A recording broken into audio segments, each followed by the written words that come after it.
भैरवपुर गांव में एक पुरानी खंडहर सी हवेली थी जिसे रंभा हवेली के नाम से जाना जाता था।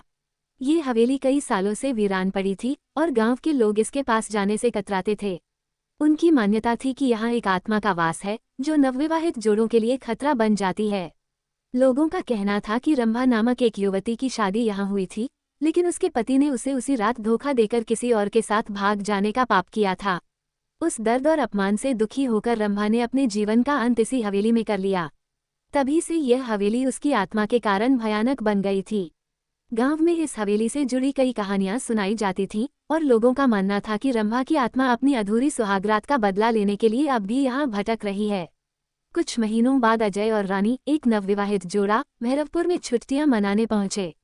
अजय के कुछ दोस्त गांव में रहते थे और उन्होंने अजय को हवेली के बारे में बताया। उन्होंने ये भी कहा कि किसी नवविवाहित जोड़े के लिए हवेली में एक रात बिताना एक साहसिक चुनौती है। अजय ने उनकी बातों को हल्के में लेते हुए इसे एक मजाक के रूप में लिया। दोस्तों के चिढ़ाने पर अजय ने इस चुनौती को स्वीकार कर लिया और तय किया कि वह रानी के साथ उस रात को हवेली में बिताएगा। रानी को इस विचार से डर लग रहा था, लेकिन अजय ने उसे मनाया। रानी को अपनी इच्छा के खिलाफ इस चुनौती का सामना करना पड़ा। दोनों ने रात को हवेली जाने का निर्णय लिया और गांव के लोग उन्हें हैरानी और भय की नजरों से देखने लगे। अंधेरी रात में अजय और रानी हवेली के मुख्य दरवाजे तक पहुंचे। हवेली के दरवाजे पर कई जगह दरारें थीं और लकड़ी पुरानी हो चुकी थी।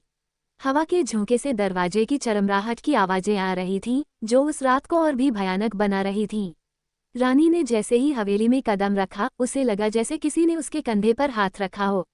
उसने मुड़कर देखा, लेकिन वहां कोई नहीं था। हवेली के अंदर कदम रखते ही ठंडी हवा का एक झोंका उनके शरीर से टकराया।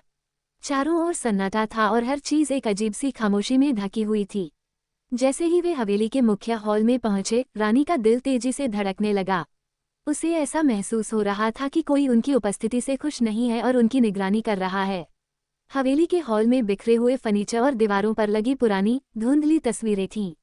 जैसे ही उन्होंने हॉल का मुआयना करना शुरू किया, एक तस्वीर में उन्हें एक युवती दिखाई दी। उसका चेहरा बहुत ही भयानक था, उसकी आंखें गुस्से और दर्द से भरी हुई थीं। रानी को उस तस्वीर में कुछ अजीब लगा और उसने अजय से उस तस्वीर को हटाने को कहा। अजय ने हंसते हुए रानी को कहा कि यह केवल पुरानी तस्वीर है और इसमें डरने की कोई बात नहीं है। लेकिन तभी कमरे की एक खिड़की अपने आप खुल गई और तेज हवा का झोंका आया। उस झोंके से पूरे हॉल में एक अजीब सी गंध फैल गई, मानो कुछ सड़ा हुआ हो। रानी ने घबराकर अजय का हाथ पकड़ा और कहा, यहाँ कुछ सही नहीं है, हमें वापस चलना चाहिए। अचानक से कमरे में ठंडी हवा और भी तेज हो गई। रानी को लगा कि कोई उसके बहुत पास खड़ा है। उसने जैसे ही मुड़कर देखा, उसे एक धुंधली आकृति दिखाई दी। यह आकृति धीरे धीरे और स्पष्ट होने लगी। सफेद साड़ी में एक महिला, बाल बिखरे हुए और आंखों में एक खौफनाक चमक थी। ये वही आत्मा थी, रंभा की आत्मा। रंभा की आत्मा ने अजय को देखा और उसके चेहरे पर एक नफरत भरी मुस्कान आ गई। उसने अपनी तीखी आवाज में कहा, तूने मुझे छोड़ दिया, पर मैं तुझे नहीं छोड़ूंगी। उसकी आवाज में एक ऐसा दर्द और क्रोध था जिसने अजय और रानी के रोंगटे खड़े कर दिए। रानी ने डर के मारे चीखना शुरू कर दिया, लेकिन अजय ने उसे शांत कराने की कोशिश की। रंभा की आत्मा अब रानी की ओर घूर रही थी। उसकी आंखों में गहरी नफरत और बदले की भावना थी। उसने रानी की ओर इशारा करते हुए कहा, तूने मेरी जगह लेने की हिम्मत कैसे की? अब तुझे भी वही पीड़ा सहनी होगी जो मैंने सही है। रानी के चेहरे पर भय साफ झलक रहा था और उसकी सांसें तेज हो गई थीं। रानी अचानक से अजीब अजीब आवाजें निकालने लगी। ऐसा लग रहा था जैसे रानी की आवाज में कोई और बोल रहा हो। उसकी आंखें लाल हो गई थीं और उसका चेहरा एकदम कठोर हो गया था। उसने अजय को धक्का दिया और अजीब ढंग से हंसने लगी। अजय को समझ नहीं आ रहा था कि रानी को क्या हो गया है। अजय ने घबराकर रानी को पकड़ने की कोशिश की, लेकिन उसने उसे और भी जोर से धकेल दिया। रानी के चेहरे पर अब वही डरावनी मुस्कान थी जो उसने रंभा की तस्वीर में देखी थी। उसकी हंसी हवेली के सन्नाटे को चीर रही थी। ऐसा लग रहा था कि रानी के शरीर पर अब रंभा की आत्मा का कब्जा हो गया है। अजय ने रानी को शांत करने की कोशिश की, लेकिन वो उसे मारने के लिए दौड़ने लगी। अजय ने जैसे तैसे उसे पकड़ लिया और उसे अपने पास बैठाकर माफी मांगने लगा। उसने रंभा की आत्मा से कहा, मैं तुम्हारे साथ हुए अन्याय को समझता हूँ, पर मेरी पत्नी निर्दोष है। उसे छोड़ दो और मुझे ले लो। रंभा की आत्मा ने ये सुनकर अजय की ओर देखा और थोड़ी देर के लिए शांत हो गई। लेकिन फिर उसकी आवाज गूंजने लगी, मैं तुम दोनों को ऐसे नहीं छोड़ सकती। मेरा बदला अधूरा है। जब तक मुझे न्याय नहीं मिलेगा मैं किसी को चैन से नहीं रहने दूंगी।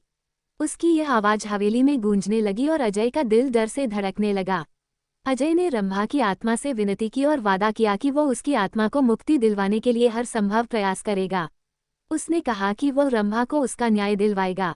रंभा की आत्मा ने उसकी बात पर विश्वास किया, लेकिन चेतावनी दी कि अगर अजय ने अपने वादे को तोड़ा तो वो उसकी जिंदगी बर्बाद कर देगी। रंभा की आत्मा ने अजय और रानी को छोड़ दिया और हवेली से बाहर निकलने का रास्ता खोल दिया। अजय ने तुरंत रानी को वहां से निकाला और दोनों ने हवेली से बाहर भागना शुरू किया।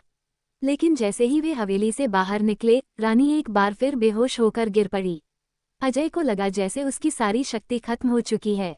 गांव लौटते वक्त अजय ने महसूस किया कि रंभा की आत्मा ने उनके जीवन में एक खौफनाक निशान छोड़ दिया है।